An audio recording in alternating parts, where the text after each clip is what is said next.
ہیں، میں ان کو یاد کراتا چلوں کہ یہ اپریل 1959 کی بات ہے۔ پاکستان کو بنے صرف 12 سال ہوئے تھے۔ اس وقت عید کا دن تھا اور ہندوستان کا ایک کیمبرا جہاز تھا، جاسوس طیارہ، اس نے جاسوسی کی غرض میں پاکستان میں داخل ہوا، کوئی جیلم کے پاس داخل ہوا اور اس نے پنڈی کی طرف جانا شروع کر دیا۔ ہمارے فائٹر جو پائلٹس تھے اس وقت بھی، عید والے دن بھی ہمیشہ ہوتے ہیں، ایئر ڈیفنس الرٹ پر تھے اور ڈیوٹی انجام دے رہے تھے۔ ان کو حکم ملا کہ ایک جہاز انٹروڈ کیا ہے تو اس کو جا کے انٹرسیپٹ کریں، لیکن مسئلہ یہ آیا کہ وہ کیمبرا جہاز 50,000 فٹ پر اڑتا تھا۔ اچھا۔ اور ہمارا جہاز جو F-86 جہاز تھا یہ تقریباً 45-47 ہزار سے اوپر نہیں جا سکتا، جس کا مطلب ہے اس ہائٹ پر جا کے اس کو شوٹ نہیں کیا جا سکتا تھا۔ تو یہ فائٹر جہاز ہمارے گئے، فلائی لیفٹیننٹ یونس اور ان کے ساتھ نمبر 2، اور یہ جا کر انہوں نے اس کو چیز کرتے رہے، فالو کرتے رہے، جب تک وہ پنڈی کے اوپر جا کر اس نے ٹرن کیا۔ ٹرن کے دوران اس کی ہائٹ لوز ہوئی، پاک فضائیہ کے ان پائلٹس نے اس کو چیز کیا اور 48,000 فٹ کی بلندی پر جا کر اس کو شوٹ ڈاؤن کیا۔ دونوں پائلٹ ہماری حراست میں آئے اس وقت بھی، یہ ابھینندن پہلی دفعہ نہیں آیا تھا۔ تو وہ آپ واقعہ دیکھیے، 1959 میں بھی پاک فضائیہ الرٹ تھی، 1965 کی تو شاید ہم زیادہ تفصیل میں بعد میں بات کریں گے۔ 1971 کی جنگ کے بارے میں ایک مسپرسیپشن ہے جو میں دور کرتا چلوں۔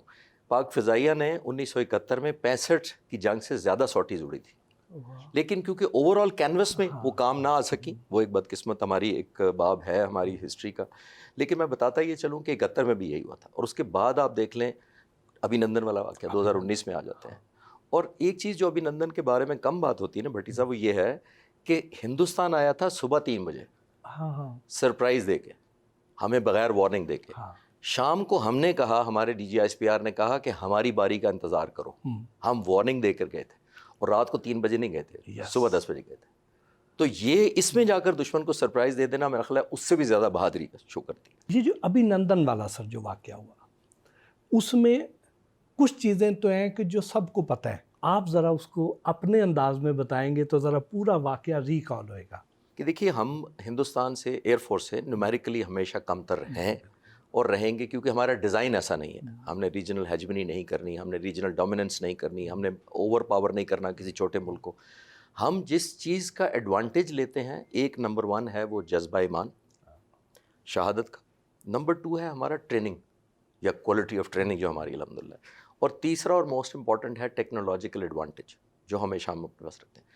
ہندوستان کا میں حیران ہوں، اس وقت بھی انہوں نے MiG 21 جہاز بھیجا، اس وقت تقریباً وہ 70 سال پرانی ٹیکنالوجی ہے، اور اسی مہینے میں جو ستمبر شروع ہوا ہے، ان کے جو آخری 2 اسکواڈرن تھے ہندوستان ایئر فورس میں، وہ گراؤنڈ ہو رہے ہیں، کیونکہ ان کو فلائنگ کافن کہنا شروع ہو گئے تھے ہندوستانی سارے، کیونکہ بیوائیں بناتا تھا وہ، یعنی پائلٹ چلے جاتے تھے اور پیچھے بیوائیں چھوڑ جاتے تھے۔ تو اب اس جہاز کو بھیجا گیا۔ دوسری طرف سے ہمارے اسٹیٹ آف دی آرٹ جتنے ہمارے پاس بیسٹ ویپن تھے، JF-17 تھے، F-16 تھے، ہمارے ایئر بورن ارلی وارننگ اور جیمرز بھی پیچھے تھے۔ یعنی کہ کہنا میں یہ چاہ رہا ہوں کہ ہم اس وقت بھی ایک انٹیگریٹڈ فورس کی طرح گئے تھے، کیونکہ ہمیں پتا تھا کہ ہم وارننگ دے چکے ہیں ہندوستان کو، بتا کر جا رہے ہیں، دن دہاڑے جا رہے ہیں، تو ہمیں ریزسٹنس ملے گی۔ ہم نے کمپلیٹ ایک ایئر سپریورٹی کی سچویشن اپنے حق میں کرنی تھی، تب جا پاتے تھے۔ اور ہم نے وہاں پہ جا کے ان کا بریگیڈ ہیڈ کوارٹر ہم نے لاک کیا، ان کے کوئی انڈین چیف آئے ہوئے تھے اس دن، ان کے بریگیڈ کمانڈر آئے ہوئے تھے۔ اور یہ دیکھیے کہ ہم نے اس سے پہلے مراجز جو جہاز ہم نے بھیجے تھے، تقریباً 6 اسٹرائک کی ڈیپ ان سائڈ جا کر، میں بھی اس جہاز کو اڑا چکا ہوں، تقریباً 1000 میرے بھی اس پر گھنٹے ہیں، تو وہ زبردست جہاز ہے اسٹرائک کے لیے۔ ہم نے وہ بھیجا اوفینس کی نظر سے، لیکن ہم نے پھر اپنا ڈیفینس پیچھے تیار کیا ہوا تھا کہ جب ان کے پیچھے آئیں گے ہندوستانی جہاز، تب ہم ان کو انگیج کر کے آبویسلی شوٹ ڈاؤن کریں گے پہلے جب۔ اور آپ نے دیکھا ہوگا اس زمانے میں ہمارے ڈپٹی چیف آف آپریشنز نے وہ ویڈیو بھی ریلیز کر دی تھی کہ ہم نے مارنا یہاں تھا، نشانے پر بھی تھا، لیکن بام ہم نے آف سائڈ کر کے پھینکا، وہ دیکھا ہوگا آپ نے۔ وہ میسج دینا تھا کہ ہماری کیپیبلٹی کو انڈر اسٹیمیٹ مت کرو۔ لیکن اسی مشن میں شاید یہ ابھینندن کا جو واقعہ تھا، یہ اس کو میں قصور اور اس طرح کم گنتا ہوں کہ وہ ٹریپ اس طرح کیا گیا تھا، اس کو اس طرح کیا گیا تھا کہ ہمارے سارے جہاز اس پہ عمل کر رہے تھے، اس کی سچویشنل اویئرنیس ڈی گریڈ کر دی تھی۔ سچویشنل اویئرنیس یہ ہوتی ہے کہ جو میری سمجھنے بوجھنے یا فیصلہ کرنے کا جو انوائرمنٹ ہے، اس کو آپ ڈی گریڈ کر دیں، میرا کانفیڈنس شیٹر کر دیں، میری کمیونیکیشن ختم کر دیں، مجھے کمیونیکیشن غلط آنا شروع ہو جائے یا ڈیلیڈ آنا شروع ہو جائے، تو وہ میری ایک جس کو کہتے ہیں نا گھبراہٹ کا شکار کرنا، اسی کانفیڈنس میں وہ آ گیا شاید کہ میں F-16 کو ماروں گا کیونکہ جاؤں گا، تو اسی میں وہ ٹریپ ہو گیا تھا۔ اور یہ ایک چیز جو آپ کے ویورز کو شاید پہلی دفعہ میں بتانے لگا ہوں، وہ یہ کہ آج تک ابھینندن نے خود کلیم نہیں کیا کہ میں نے F-16 مارا تھا. انڈین ایئر فورس اس کو میڈل بھی دے چکی ہے. میں جتنا فالو کیا ہے ہندوستان کا, اس نے خود نہیں مارا. میں اس کی رسپیکٹ کرتا ہوں اس سینس میں کہ اس نے خود آج تک کلیم نہیں کیا. ہندوستان ایئر فورس نے بہت زیادہ شور مچایا کہ ہم نے F-16 مارا ہے, لیکن میں کہتا ہوں کہ اس کا اپنا ویڈیو انٹرویو کبھی ابھینندن کا بھی ریلیز کریں کہ میں نے مارا ہے. وہ خود نہیں کبھی کلیم کرتا اور نہ مارا ہے. اور وہ تو ظاہر ہے بڑے گنے چنے جہاز ہوتے ہیں. آج تک کہیں پہ انٹرنیشنل میڈیا نے یا امریکہ نے دوسرے اور ممالک نے کبھی یہ بات ہی نہیں کی. دوسری بات بیٹی صاحب ذہن میں رکھیے گا کہ ہم نے گنوا دیے تھے جہاز جنگ کے فوراً بعد, اور میں آپ کو 4 ٹیل نمبر دے دیتا ہوں رافیل کے جو ہم نے مارے ہیں. وہ ہندوستان چاروں کو اکٹھا اڑتا دکھا دے, اس کی ابھی بات تو نہیں کر رہے, لیکن میں کہہ رہا ہوں وہ گنوانے کی ان میں ہمت ابھی بھی نہیں ہوئی کہ ہمیں ان 4 جہازوں کو دکھا دے جو ہم کلیم کر رہے ہیں ود ٹیل نمبر کہ یہ جہاز ہم نے مارے ہیں. تو ساری دنیا کے سامنے کھل کے جلدی آ جاتا ہے. ابھی جب ہم 71 کا بھی ذکر کر رہے ہیں, 65 کا بھی کر رہے ہیں, 1959 کا بھی, بیچ میں ایک موقع ایسا آیا تھا جس وقت ہم ایٹمی دھماکے کرنے جا رہے تھے. اس وقت بھی انڈیا جارحیت کے موڈ میں تھا. اسرائیلی جہازوں کے بارے میں اطلاعات آ رہی تھیں کہ وہ آئے ہوئے ہیں اور وہ شاید یہاں پہ اٹیک کریں گے اور ہمیں ایٹمی دھماکہ کرنے نہیں دیں گے اور ایٹمی تنصیبات کو تباہ کریں گے. اس طرح کے عزائم تھے.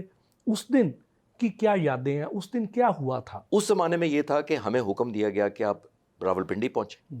اس زمانے میں فائٹر جہاز وہاں نہیں ہوتے تھے, ٹرانسپورٹ اور دوسرے جہاز ہوتے تھے. تو ہم نے پوچھا کہ کیوں, تو پتہ لگا کہ ہم نیوکلیر بام بنا رہے ہیں, ہماری ایک نیوکلیر لیبارٹری ہے وہاں پر جس کو پروٹیکٹ کرنا ہے. اور پشاور اور کامرا سے کیوں نہیں ہو سکتی تھی؟ کیونکہ وارننگ بہت تھوڑی تھی کہ اگر کشمیر ویلی سے اگر دشمن آتا تو وہ 2 یا 3 منٹ میں حملہ آور ہو سکتا تھا نیوکلیر پلانٹ پر. اس لیے ہمیں پنڈی سے وہ ڈیوٹی کرنی پڑی.